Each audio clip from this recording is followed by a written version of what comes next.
അധ്യായം 87 സൂറത്തുൽ അഅല. അത്യുന്നതൻ. മക്കയിൽ അവതരിച്ചത്. വചനങ്ങൾ 19.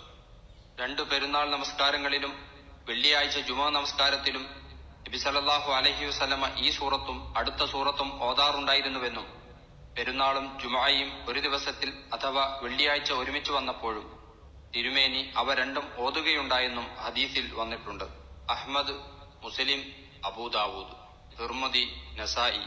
വിത്ർ നമസ്കാരത്തിൽ ഈ സൂറത്തും സൂറത്തുൽ കാഫിറൂനയും സൂറത്തുൽ ഇഖ്ലാസും തിരുമേനി ഓതി വന്നിരുന്നുവെന്നും ഒന്നിലധികം സ്വഹാബികളിൽ നിന്ന് ഇമാം അഹ്മദും റഹ്മത്തുള്ളാഹി അലൈഹി ഉദ്ധരിച്ചിരിക്കുന്നു. ബിസ്മില്ലാഹിർ റഹ്മാനിർ റഹീം. പരമകാരുണികനും കരുണാനിധിയുമായ അല്ലാഹുവിന്റെ നാമത്തിൽ. സബ്ബിഹിസ്മ റബ്ബികൽ അഅല.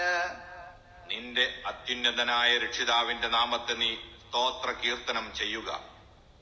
അല്ലദീ ഖലഖ ഫസവ്വ. അതായത് സൃഷ്ടിച്ച് ശരിപ്പെടുത്തിയവൻ.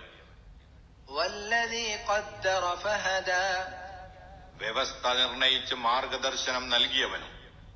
വല്ലദീ അഖ്റജൽ മർഅ. മേച്ചിൽ സ്ഥാനം അഥവാ സസ്യലതാദികൾ ഉൽപ്പാദിപ്പിച്ചവനും.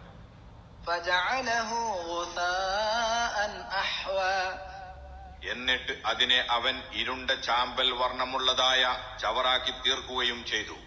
അഥവാ അങ്ങനെയുള്ളവന്റെ നാമം.